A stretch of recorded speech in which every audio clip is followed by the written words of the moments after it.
Hello again, and welcome to episode 196 of Stories from Real Life. I'm your host, Melvin E. Edwards. Thank you for joining us for the podcast where our real stories are so much more interesting than fiction.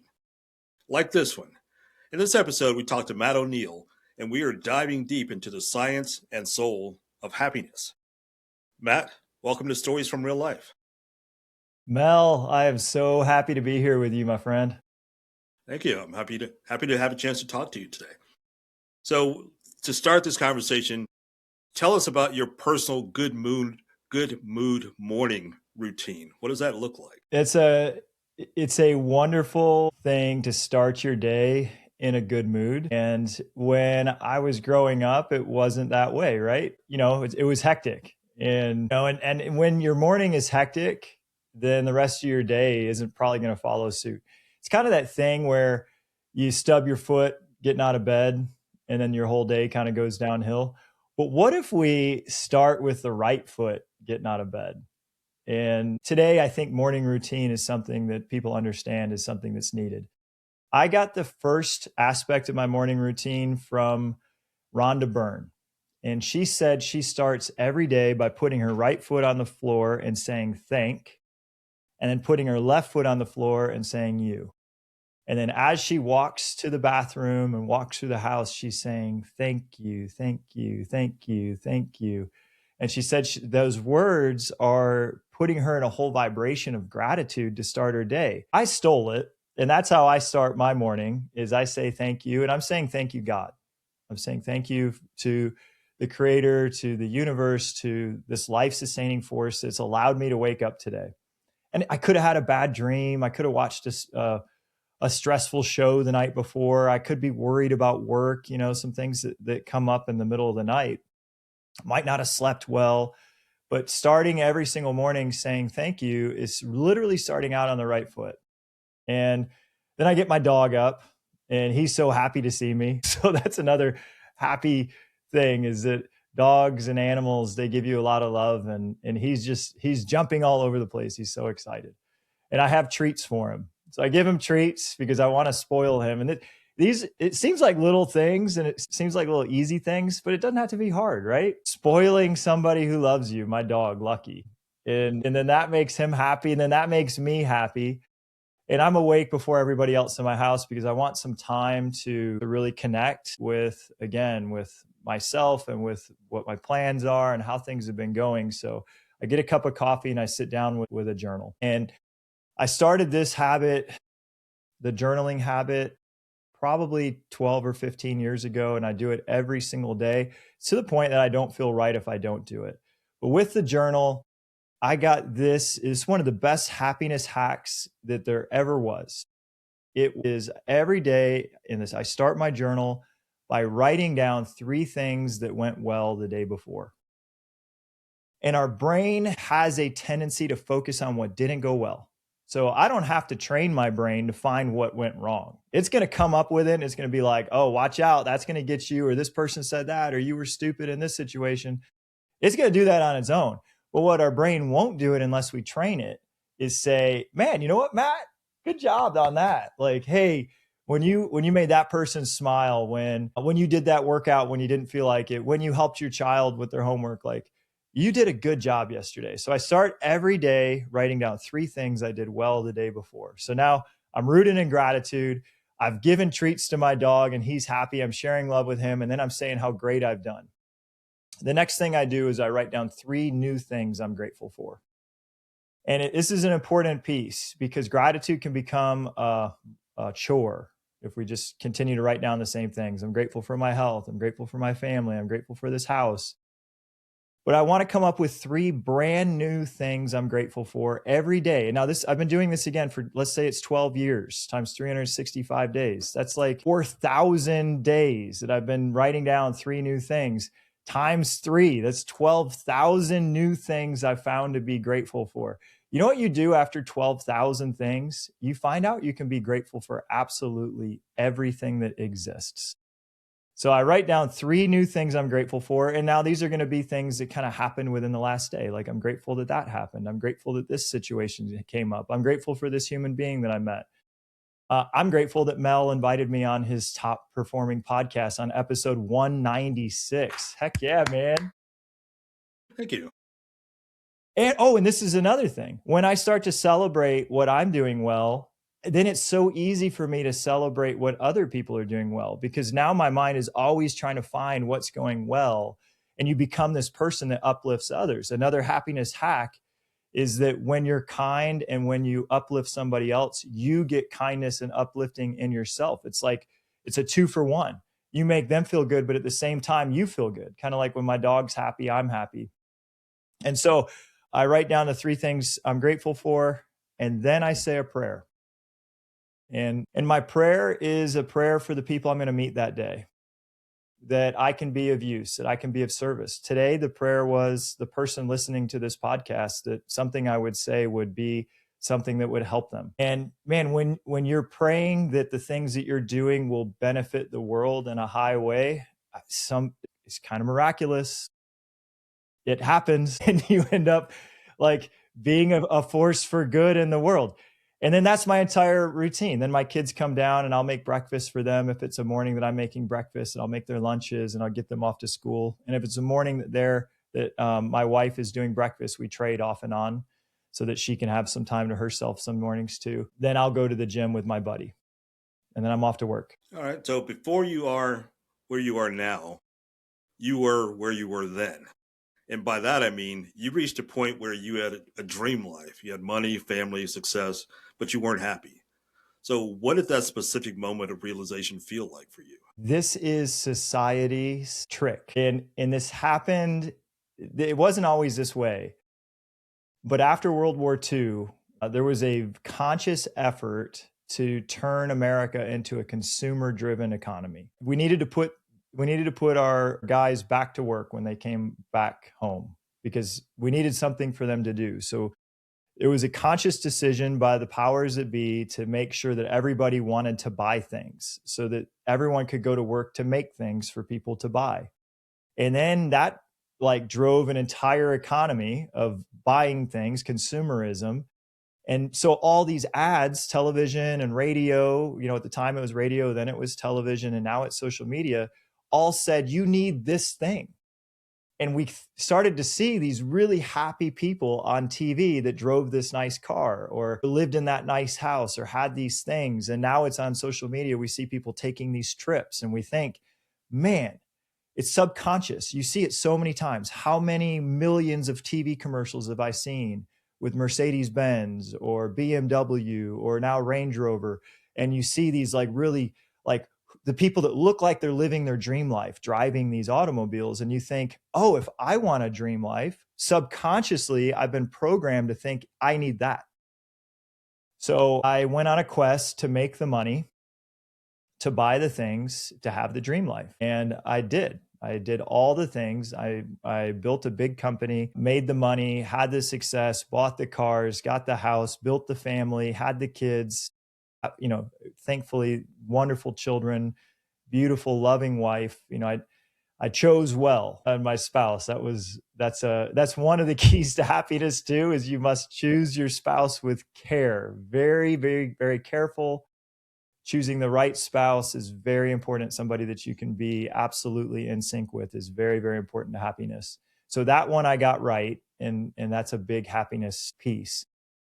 But I still wasn't happy, because all my focus was on this achieving. And even though I had a loving wife and loving children and all those things, my back was in crazy amounts of pain. Like, I wanted surgery. I had all this back pain. I went to doctors and I'm like, hey, what's wrong with my back? And they did a MRI and they said, oh, you've got all these bulging discs and things like that. I'm like, okay, cut me. I'm in so much pain. Can you just make it go away? And they said, well, actually, what your back has looks kind of normal degeneration for somebody that's your age. So we're going to send you to physical therapy. And I had ice packs I would use every day on my back. And I had these special chairs and I had special cushions. And it got to the point I couldn't bend over and tie my shoes. That's how bad my back hurt. And then I was reading a book with my ice pack and my special chair. And the book was one by Ben Hardy. And it had a section in it where this girl had an injury and she met this guy named Dr. Sarno. And she was talking about her injury. And Dr. Sarno said, I don't think that it's a physical injury. I think that it's an emotional injury. And it's manifesting itself through this physical pain. And that stopped me. And I was like, wait a minute. The acupuncture didn't work. The massages didn't work. The chiropractor didn't work. The person said he wouldn't cut me. His back pain is still here. What if it's emotional? And I researched Dr. Sarno's work, and he wrote a book called Healing Back Pain. There's a documentary about his work where he actually heals Larry David from the Seinfeld series, and he heals Howard Stern's back from, Howard Stern's radio commercial or radio show. So he's a very famous guy, and his philosophy is that 90% of physical pain has an emotional component. And he said it shows up in the age of responsibility. And I was in that age. 3 children at the time, a wife that I'm accountable to, this huge career that I'm trying to impress everybody with and get the money to be happy. And yet emotionally, I've got all these issues emotionally. And so that sent me on a journey to figure out this whole thing called emotions. Because what I was doing is I had all these negative emotions, but I would just suppress them. And if you just suppress down the anger and the pain and the shame and the guilt and the frustration, you just suppress it and put a smile on and keep just grinding and going to work. Where does it go? Well, you're pushing it literally into your body, and it turns into pain. And it caught my attention with severe pain. Thankfully, it wasn't cancer, but that's another way that it could manifest, right? You continue to push the darkness down, and it doesn't get out because you don't know how to release your emotions. And I didn't know how. So then I became obsessed. With understanding emotions, read hundreds of books, hired coaches and psychologists. And then I ran a podcast for 3 years, a weekly show where I interviewed the foremost experts on emotional health and happiness, and then wrote a book with all those understandings about what the 8 primary negative emotions are and how to release each of the 8 negative emotions so that we can actually live positive. My next question, if you don't mind me asking the question to sort of lead into that. Yeah, absolutely. I just want to finish though with this: the back pain never came back. Okay, nice. I need that. I have back pain just about every day. I need that. Well, hey, and I said, Sarno says 90%. So there's still 10% where. Yeah, so you're saying I'm exceptional. That's what you're trying to say, right? You could be top 10%, Mel. I mean, podcast definitely is. But no, the back pain, sometimes you actually are injured and you do need physical manipulation and physical help. But in my case, it was 100% emotional. And this is the thing, my mom was just saying she was having back pain, and I was talking to her about it, and she's like, oh yeah, I think I need to go see this person and this person and this person. I'm like, no, Mom, you're pretty stressed out because your sister's dying. And this is true. My aunt, I visited her a couple months ago. She can't get out of bed. And she's like, right. But what happens when we get super stressed is we constrict the muscles in our back. And then as we constrict the muscles, it pulls and manipulates our spine in a certain way. And then that can touch one of the spinal cords. And then it's real pain. It's not fake. But it's the stress that's causing the muscles to tighten. And when we learn to release the emotions that are stressing us, the muscles release, and then the spine can go back into a natural position and stop pushing on those nerves. Well, I definitely need to find out more about this. It sounds really. Watch the documentary. It's easy. Hey, Mel, it's easy. Just go on Amazon Prime or anywhere and find the documentary. It's called All the Rage, Saved by Sarno. And the guy's name is John Sarno. He's passed now. I think he passed away 10 years ago, but his work was revolutionary. Okay. I'm definitely going to check that out. So let's talk about your book first. You identify 8 bad moods. Which one do you personally struggle with the most? Well, I'll name the 8. And they're in order from the most destructive to the most positive, because some of these negative moods are positive, especially as we get into higher of the 8. I've struggled with all 8 and I still do. And there's no human out there that doesn't like, and they'll keep showing up. Like, we don't get to live a life with no negative emotions. They are signals. They are information. Just like my back being in pain was information that I needed to deal with things I wasn't dealing with. Negative emotions are information that we need to deal with thoughts that we're not dealing with. And each of the 8 emotions has a primary thought associated with it that we need to deal with. And that's how we get past it. Because what happens is the thought comes first and then the emotion comes second. So the thought created the emotion, and we need to root out the thought that's creating that emotion. And sometimes the thought is, most of the time in a negative emotion, it's super subconscious and we don't know that thought exists. And a lot of times we programmed it when we were young, like 3, 4, 5, 6 years old. And it's been running us for all this time. We don't even know that thought is there. It's like part of our operating system. So the 8 negative emotions, the first and the most destructive is shame. And the thought is, I'm unlovable or I'm not enough. That one ran me. That was my subconscious program from when I was a child that I didn't know was part of my whole thing. And then what do you think all that success was? Trying to prove that I was enough. But even when I got all that success, I didn't deal with the thing that said I'm unlovable and not enough. And so I wasn't actually happy. So once I dealt with that thought, which is a lie, then the happiness could start to show up more. The next and the second most destructive I also dealt with tremendously, and it's guilt. So the other side of guilt shows up as judgment. If you see someone that's really judgmental, they're judging themselves harder than that. So anyone that is on the internet writing nasty comments, we see this a lot, or always has something negative to say about somebody else, they talk to themselves more negative than that. And that's guilt. And I had that. I needed everything to be perfect. Perfectionism is another aspect of guilt. And we can get past all this.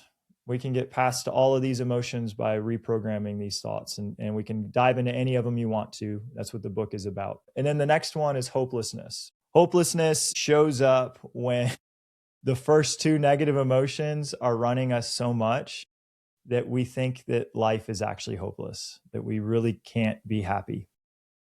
And that no matter how hard we try, it doesn't matter. Again, it's a lie. There's a lot of people that go through some terrible situations and come out and then have this really beautiful life. So there's always hope. There's always hope for a brighter day. But we don't know it when we're trapped in that emotion. We think that we can't see the light at the end of the tunnel. The next one is grief or sadness. And this could be super beautiful. I'd say at this point, we can get to some positive negative emotions. Sadness shows us how much we love things. But we're trapped in this idea that I've lost something and life will never be as good as it was. Again, as long as we believe that thought, it's true, but it's not true. I just read a story this morning in the book I'm reading about a woman who had a little girl, and her little girl was always wanted to be an actor. And her acting teacher called her Bubbles because her personality was so bubbly. And when she was 21, she wanted to fly to the Bahamas with her friends and stay with a friend. And her mom said, of course, you're such a good kid and you can do it. And she got on the plane and the plane crashed and she died. And the mom, this is her girl, right? Bubbles. This is the most, I have 3 daughters and I've got a daughter who's I could call Bubbles because she's just so lovely. And the thought of losing my little Bubbles had me in tears. And this woman, she cried every day and her escape was sleep. And she just, every night her husband would come home, she'd just go through the motions and make dinner. And then she would go lay down in her bed and go to sleep. And she had one more daughter. And after 2 years of this, of losing someone, this is sadness and this is grief. It's also hopelessness. So she thought, my life will never be as good now that I've lost my little girl, and it's hopeless. And so this is depression. She was depressed for 2 years, and who could blame her, right? Hard things happen, but the story turned around. Her older daughter, who was 25 at the time, came home one day and she said, Mom, you're sad all the time. And I still need you and Dad still needs you. And that day, she made a decision that she was going to be happy for her husband and for her daughter. And now she said, people today just say, you're the happiest person I've ever met. You've never had a bad day in your life. And she said, you don't know what's happened in my life. And I have had bad days. I just choose to have good ones. So it's a great story to illustrate how we're the ones that are deciding the way we feel, not the experiences that we have. Even if we've had terrible experiences, we can choose to have a really positive outlook. That's great. And I have 3 daughters too, for the record, so I can definitely relate to that. So if someone is in Little the middle angels, of a bad, right? I don't know about that. Mine are adults now, so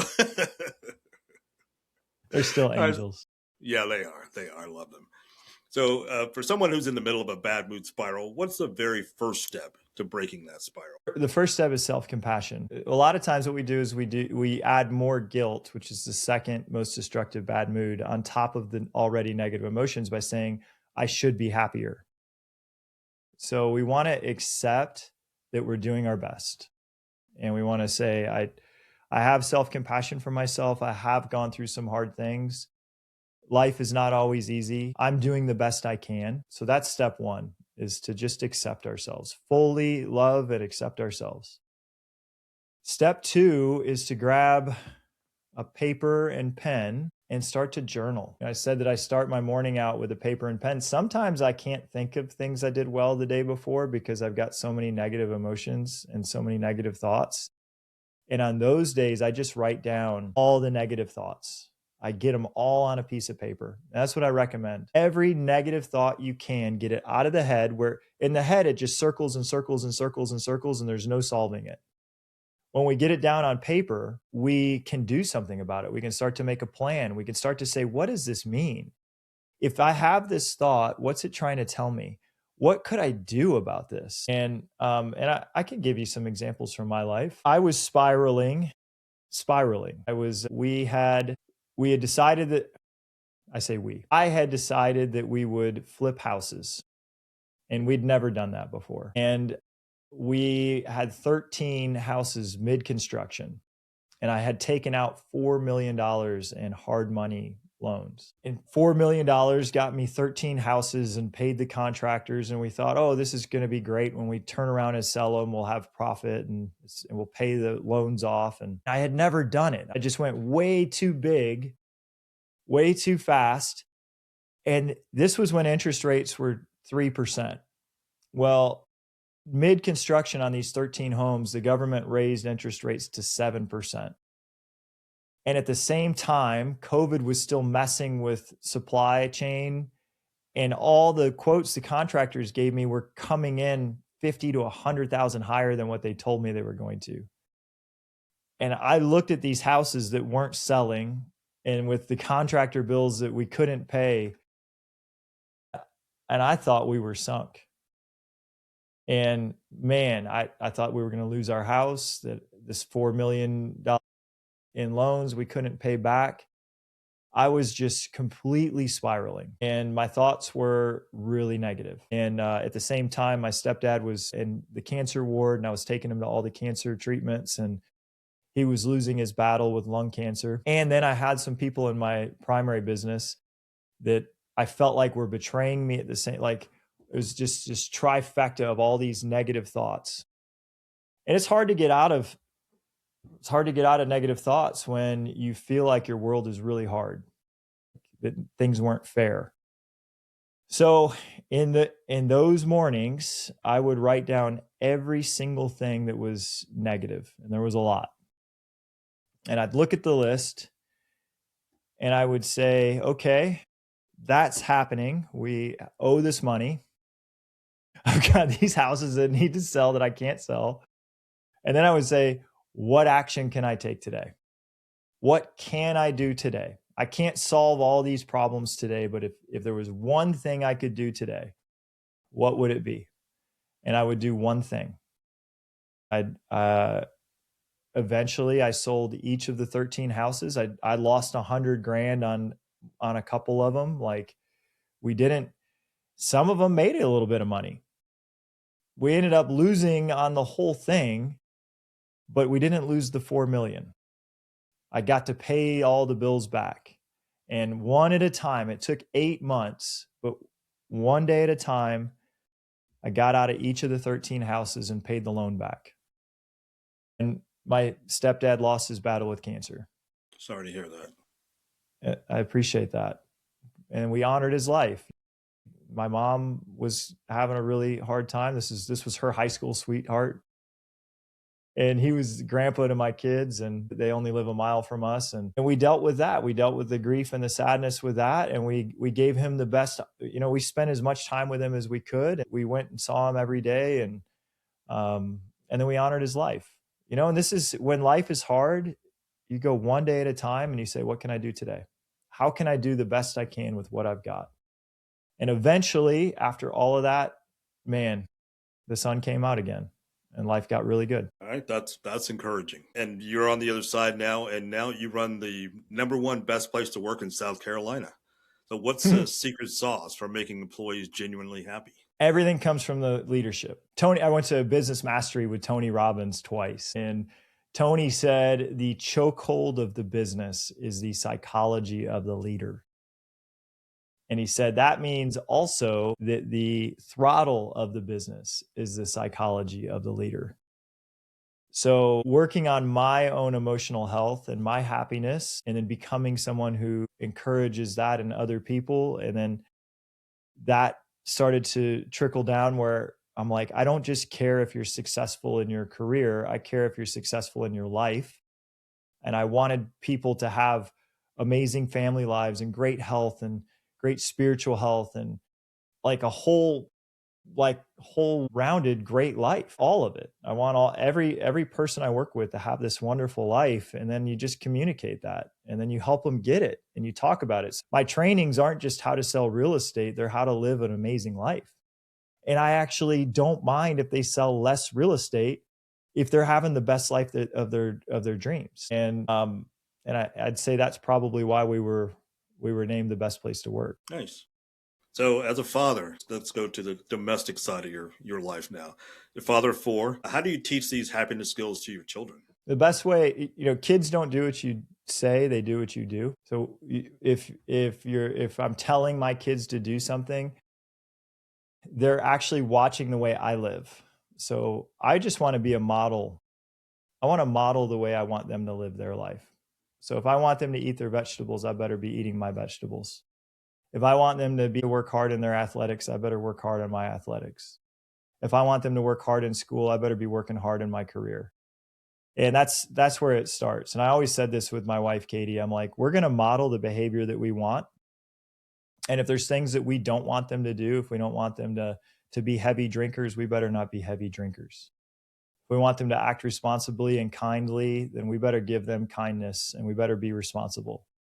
And so it's the Michael Jackson song, if you want to make the world a better place, look in the mirror and make a change. I want to look in the mirror and be the person I want my son to be. And then, we got preteens and their daughters. And they're not always kind. And so just the other day, my daughter was speaking really unkind to us. And I've just read this amazing parenting book called Parenting by David Tripp. And he said, the biggest mistakes you make as a parent are when you get angry. He said, nothing you say in anger registers with your child. Nothing you say in anger makes a difference for your child. The only thing that happens in anger is you feel remorse about it because you hurt them. So my daughter was speaking unkind, and my wife was getting pretty riled up about it. And as I get it, I get riled up about things like this too. But I was rooted in this teaching that anger is not going to help me with this. And I just pulled her aside and I had a one-on-one conversation with her. And I said, when I speak with you, I speak with respect and kindness. And I want the same from you. And what I'm seeing today is not respect and it's not kindness. So can you model the way that I talk with you, talking back with me and your mom? And she said, I can. That was, it's just one conversation on a Tuesday morning. And she's spoken over the last 2 weeks with kindness and respect. But it wasn't me coming down. It wasn't me angry. It wasn't me shouting. If I shout at her and say, you be better, she's going to shout back at me later when she's frustrated. And if I have a civil, respectful, kind conversation where I also have expectations of behavior, then hopefully when she's stressed, she can have a civil, respectful conversation where she asks for what she demands. And so it's just modeling. That's my personal opinion. I read another book where people in their 80s and 90s were interviewed, 1,000 of them, and they shared their biggest life lessons. And when it came to parenting, they all said, don't hit your kids. All of them who hit their kids felt bad about it. And that was their biggest life regret about parenting, was that they hit their kids. For me, I don't want to shout at them. Of course I've shouted at them. Of course I have. I just don't want to anymore. That makes perfect sense. And that's actually one of the life lessons I taught to my kids. Never act out of anger, fear, or boredom. Ooh, wow. I like that boredom one. People do some weird things when they're bored. They do some destructive things when they're bored. Yeah, that's good. I like it. So what's one happiness myth that you wish people would stop believing? That you can fake it till you make it. This idea that just put on a happy face and put a smile on your face and then you'll feel better. That I think that's the social media glossing over the issues. And we're the most anxious that we've been in society. I think we probably have the worst mental health that we've had in society. And I think it has a lot to do with this idea that I've got to put on a good face and show everybody how successful and how good I'm doing. And because of social media, I think that's created this. So that's the myth. The myth is to put on a happy face and pretend like everything's good when it's not. And the truth is, if you're not feeling good, you need to deal with it. As I said, I was pushing it all down and putting on the happy face. And what it was doing was manifesting in different ways that were really destructive. Other times you push all that darkness down and then it starts to show up, and then you go to drugs and alcohol or pornography or other destructive habits, cheating on your spouse, things that will like derail your life. That's another way that we would deal with some of these emotions we haven't dealt with if we're just putting on a happy face all the time. We have to deal with the negativity in order to actually have true happiness. All right. So you recently decided to end your own successful podcast to live the lessons, as you called it. What did that decision teach you about ego? Well, I loved doing the podcast so much because I got to meet all these amazing people like you, Mel. And that was my favorite part. My favorite part was talking with just wonderful people that I never would have a chance to talk with and learning things from them. And I don't know if that was ego. I just think I just really enjoyed it. But I wanted to be available for my kids, and they're not going to be here forever. You know, they're going to grow up and they're going to be on their way. So even though it seems like it's only an hour an episode, you're also preparing and setting up the guests and thinking of the questions, and there's a lot of prep work that goes into it. So maybe it was 5 hours every week. That was just 5 hours that I wanted to be able to spend more being present with my family. So what do you want your legacy to be beyond books and business? This is for me, the eulogy experiment. I had ChatGPT write a eulogy from my oldest daughter about me when I died. I was crying, like reading the AI daughter, reading my eulogy at my funeral. And all the words that she said were about the way that I loved her and who I was showing up to be and the way that I showed up for her and the way that I cared about her and the type of friend that I was and the type of husband I was and the type of dad that I was. That's the legacy. Sure, I would love for my book to lift people up that I don't know, but I want to be the most uplifting person to the people I do know. I can appreciate that too. Having 4 children, 3 daughters, 1 son, just like you. We're so much alike, man. We're twins, basically. Yeah, I have a book that's coming out in a couple months, and I've said I want that book to be how people remember me. But that's the people that's the people outside of my family. I want my family to remember me individually, personally, lovingly. My book is called Nuremberg, Mississippi, and it's a novel. Ooh. set in the mid-60s, taking the principles from the Nuremberg trial, applying them to Jim Crow, Mississippi in the 60s during the late part of the civil rights movement. Sounds gripping, man. That could become a movie. I think it can. I actually have envisioned the cast. I don't want to tell you who they are in case they're listening. I don't want to scare them off. Let's say it. Let's say it and then get them on the movie. All right, who are you thinking? No, actually, I can't even think of their names off the top of my head. But I don't know if you saw Selma, the guy who played the Martin Luther King character. I can envision him as the one of the protagonists. I can envision like Matthew McConaughey being the lawyer, his lawyer. Of course. So Man. All right, we're gonna make this happen. If you, Matthew McConaughey, if you are listening, we need you. He lives less than about an hour from me where I am right now, so I'll just yell loud enough. He should be able to hear me. He lives real close to you? He lives about an hour. He lives in Austin. I live about an hour south of Austin. And then I don't know this main actor's name, but I know Oprah was in Selma and Cuba Gooding Jr. was in Selma. So yeah, I don't want Oprah to be in it. Not because I don't like her, but what I think of when I actually with that movie, I thought she overshadowed the scene. And it's because of how famous she is in other places. It's not because she did a bad job or anything. She's just so famous. Yeah, she's just so famous. It's hard to play a role. She's one of my favorites, man. I love her so much. I would love to have my book on her book club. That would be awesome. Yeah, let's do that. Okay, Oprah, if you're listening, we've got a book for you for your book club coming up. Yes, Oprah, I concur. All right, Matt, I've just got a couple questions for you as we start to wind down. So if you could go back to the Matt who was selling toner cartridges and give him one piece of advice, what would that advice be? Man, dude, Mel, you do your research. Look at you. You are an excellent podcast host, man. Yeah, I was selling toner cartridges. These are what goes inside of a printer, the ink cartridges. Like wasn't even new ink cartridges. I sold ones that they took the old, like the new ink cartridges. The refilled ones.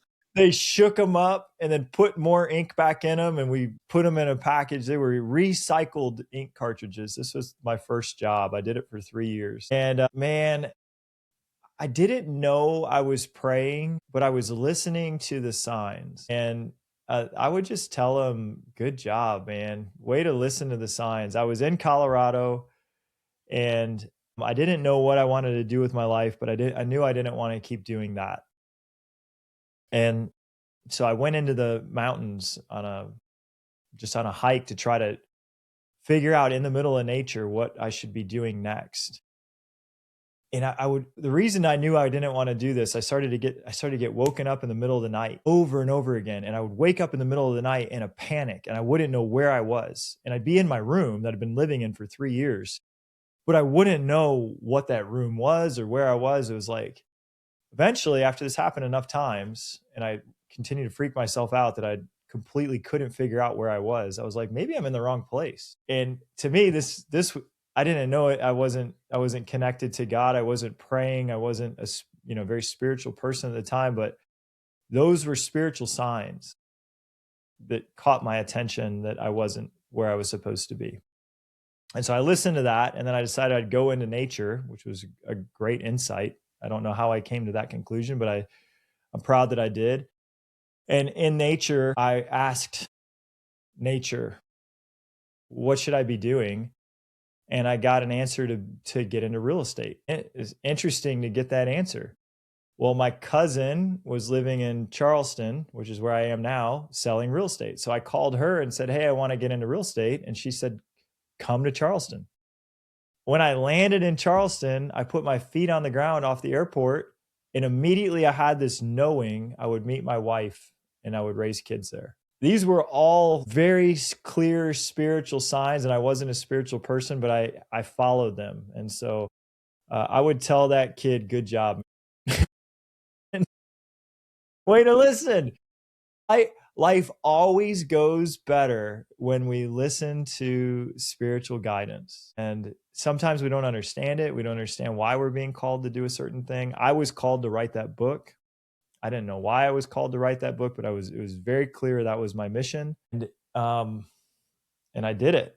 And boy, it's so crazy. People from all over the world are reading this book and writing in the comments about how it helped them and changed their life. And I'm like, that's why I was called to write it. I didn't know that that's why I was called to write it, but that's why I was called to write it. So listen to the signs. That's what I would say to the kid. Good job, little Matt. Big Matt. Yes, right. He appreciates you. All right, for the last question of the day, what is one story from real life that changed the way you view the world? One story that changed the way I view the world from my real life. It was my dad. I brought him to Charleston, South Carolina. I was working to restore our relationship. I took him to see this monk named Muni Natarajan, and we meditated together. And Muni's just he's a wonderful man.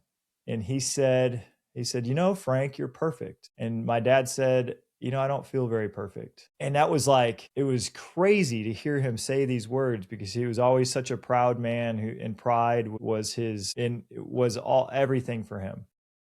And I never heard him admit that he wasn't perfect and that what he did wasn't right. It was kind of eye-opening. And in that moment, I started to have compassion for the way that he was walking through the world, that his whole life he was dealing with the idea that he wasn't perfect.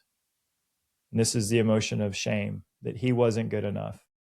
And to cover it up, everything started to make sense to me. To cover up this emotion of shame that he didn't think he was good enough, he put all of us down to make himself try to feel better. He's like, if I could just push Matt and his siblings down, and my wife, I could push his mom down, maybe then I would feel better about myself. And then I just had a lot of compassion that he was hurting so much that he hurt all of us, and he didn't know any better. That was the best he could do, that nobody taught him that there was a better way to do it. And through that compassion and understanding about who he was and why he did what he did, I found forgiveness and then genuine love, because he was doing the best he could. And man, the floodgates opened. All of the stuff I'd been suppressing about how all the good things that I had in my past about him, they all came flooding back to me. And I was like, man, you've loved me your whole life. He's like, of course I have. It was just something that he never said. So that was my story from real life that really changed a lot for me. It's that the people that are the meanest are the ones that are hurting the most inside. And it's not that they are mean to do damage. It's that they're mean because they feel so bad inside and nobody taught them how to feel good. So we can teach them. That's a good way to wind down the episode today. So our guest today has been Matt O'Neill. Matt, thank you so much for being here. I really appreciate it. Mel, thank you, man. I loved it. So you've given us such a practical roadmap for taking responsibility for our own joy. And if you're listening at home and feeling stuck, remember Matt's words that happiness is a skill that you can master. You can find Matt's book, Good Mood Revolution, on Amazon, and be sure to check out his website and coaching at mattoneil.com, and that link will be in the show notes. That's it for this week's episode of Stories from Real Life. Until next time, don't forget to shine your light wherever you go.